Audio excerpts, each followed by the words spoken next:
IPL final ಪಂದ್ಯ ಗುಜರಾತ್ಗೆ shift ಆಗಿದೆ.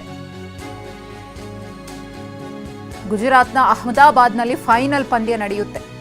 ಮೇ 31ರಂದು ಬೆಂಗಳೂರಿಗೆ ಕೈತಪ್ಪಿದ ಫೈನಲ್ ಆಯೋಜಿಸುವ ಅವಕಾಶ ಕ್ವಾಲಿಫೈಯರ್ ಪಂದ್ಯ ಧರ್ಮಶಾಲಾ ಮತ್ತು ಚಂಡೀಗಢ್ನಲ್ಲಿ ನಡೆಯಲಿದೆ. ಎಲ್ಲ ಸುಳ್ಳು, ಅದೆಲ್ಲ ಅದಕ್ಕೂ ಇದಕ್ಕೂ ಸಂಬಂಧ ಇಲ್ಲ. ಬೇರೆ ಕಡೆ ಎಲ್ಲ ಇನ್ನು 50% ಶೀಟ್ನ ಕೊಡ್ತಾರೆ. ಅವರೇನೋ ಪ್ರೆಷರ್ ಇನ್ಫ್ಲುಯೆನ್ಸ್ ಮಾಡಿ ದೊಡ್ಡ ಸ್ಟೇಡಿಯಮ್ಮು 1 ಲಕ್ಷ ಜನ ಸೇರ್ಬೋದು ಅಂತ ಮಾಡಿರ್ಬೋದು ಅಷ್ಟೇ. ಆ ಟಿಕೆಟ್ಗೂ ಅದಕ್ಕೂ ಸಂಬಂಧ ಇಲ್ಲ. ಯಾರು ಹಿಡಿದು ಟಿಕೆಟ್ ಅಂತ ಅಂದ್ಬಿಟ್ಟು ಅವ್ರು ಕೊಡಲಿ, ಆಮೇಲೆ ಅದಕ್ಕೆ ಉತ್ತರ ಕೊಡ್ತೀವಿ ನಾವು. ಎಲ್ಲ ಸುಳ್ಳು, ಅದೆಲ್ಲ ಅದಕ್ಕೂ ಇದಕ್ಕೂ ಸಂಬಂಧ ಇಲ್ಲ. ಹೈಕಮಾಂಡ್ ಮುಂದುವರಿಯಿರಿ ಅಂದರೆ ಮುಂದುವರಿತೇನೆ. ಮೈಸೂರಿನಲ್ಲಿ ಮುಖ್ಯಮಂತ್ರಿ ಸಿದ್ದರಾಮಯ್ಯನವರ ಹೇಳಿಕೆ. ನಾಯಕತ್ವ ಬದಲಾವಣೆ ವಿಚಾರಕ್ಕೆ ಸಂಬಂಧಪಟ್ಟಂತೆ ಸಿಎಂ ಪ್ರತಿಕ್ರಿಯೆ ನೀಡಿದ್ದಾರೆ. ಒಂದು ವೇಳೆ ಹೈಕಮಾಂಡ್ ಮುಂದುವರಿಯಿರಿ ಅಂದರೆ ಮುಂದುವರಿತೀನಿ, ಹೈಕಮಾಂಡ್ ಏನು ಹೇಳುತ್ತೋ ಹಾಗೆ ನಡ್ಕೊಳ್ತೇನೆ. ರಾಹುಲ್ ಗಾಂಧಿ ಅವರು ಕರೆದರೆ ದೆಹಲಿಗೆ ಹೋಗ್ತೇನೆ ಎಂದಿದ್ದಾರೆ ಸಿಎಂ. ಏನ್ ತಂತ್ರ ಇದೆ ಅವರಿಗೆ? ತಂತ್ರನೂ ಇಲ್ಲ, ಕುತಂತ್ರಿಗಳು ಅವರು ಅಷ್ಟೇ. ತಂತ್ರಗಾರಿಕೆ ಏನ್ ಮಾಡಲ್ಲ, ಕುತಂತ್ರ ಮಾಡ್ತಾರೆ ಅಷ್ಟೇ. ಈ ಫಲಿತಾಂಶದಿಂದ ತಾವು 5 ವರ್ಷ ಕಂಪ್ಲೀಟ್ ಮಾಡ್ತೀರಾ ಅಂತಾರೆ ಸರ್. ತಾವು 5 ವರ್ಷ ಕಂಪ್ಲೀಟ್ ಮಾಡ್ತೀರಾ ಅಂತಲ್ಲ ಸರ್. ನಮ್ಮ ಪಕ್ಷ 5 ವರ್ಷ ಕಂಪ್ಲೀಟ್ ಮಾಡ್ತಾರೆ. ಅಲ್ಲ ತಾವು sir as A chief minister ಪುನಃ 15 ಹೇಳಿದ್ರೆ ಏನ್ ಪ್ರಯೋಜನ? ಹೈಕಮಾಂಡ್ ಅವರು ಏನ್ ತೀರ್ಮಾನ ಮಾಡ್ತಾರೆ ಅದರಂತೆ ಯಾಕಂದ್ರೆ 83 5 ವರ್ಷ ಇರ್ಬೇಕು ಅಂತಂದ್ರೆ ಇರ್ತೀನಿ.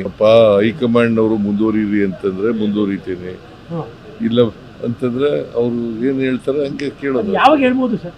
ಯಾವಾಗ ಹೇಳ್ಬೋದು? ಗೊತ್ತಿಲ್ಲ ನನಗೆ. ಹೈಕಮಾಂಡ್ ಅವರು ಯಾವತ್ತು ಏನ್ ತೀರ್ಮಾನ ತಗೋತಾರೆ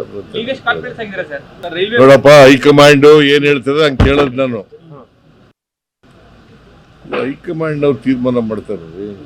ಹೈಕಮಾಂಡ್ ಅವ್ರು ಏನ್ ತೀರ್ಮಾನ ಮಾಡ್ತಾರೆ ಅದು. ದೆಹಲಿಗೆ ಹೋಗ್ತಾ ಇದ್ದೀರಾ ಸರ್?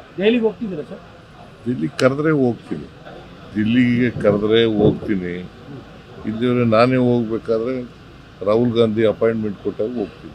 ರಾಹುಲ್ ಗಾಂಧಿ ಅವರು ಅಪಾಯಿಂಟ್ಮೆಂಟ್ ಕೊಟ್ಟ ಮತ್ತೊಂದು ಕಡೆ 64ನೇ ವರ್ಷಕ್ಕೆ ಡಿಕೆ ಕಾಲಿಡ್ತಿದ್ದಾರೆ. ಅದೇ ಶುಭ ಸುದ್ದಿ. ನಂಬಿಕೆ, ತಾಳ್ಮೆ ಎಲ್ಲವೂ ಇದೆ. ತಾಳಿದವನು ಬಾಳಿಯಾನು.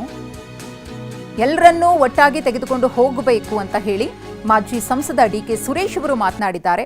ಎಲ್ಲದಕ್ಕೂ ಒಳ್ಳೆ ಕಾಲ ಬರುತ್ತೆ ಎಂದಿದ್ದಾರೆ.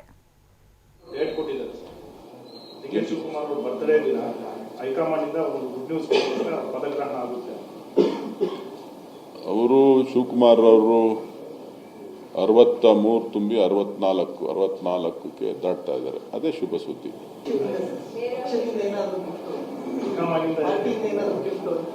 ನಾನು ನಿಮ್ಮಂಗೆ ಕಾಯ್ತಾ ಇರೋನು. ಪ್ರಯತ್ನ ಮಾಡೋದನ್ನೇ ನಿಲ್ಲಿಸ್ಬಿಟ್ಟಿದ್ದೀರ ಅನ್ಸುತ್ತೆ ಸರ್. ಮುಂಚೆ ಪ್ರಯತ್ನ ಫಲ ಎಲ್ಲ ಮಾತಾಡ್ತಾ ಇದ್ರಿ, ಈಗ ಪ್ರಯತ್ನದ ಮಾತು ಇಲ್ಲ.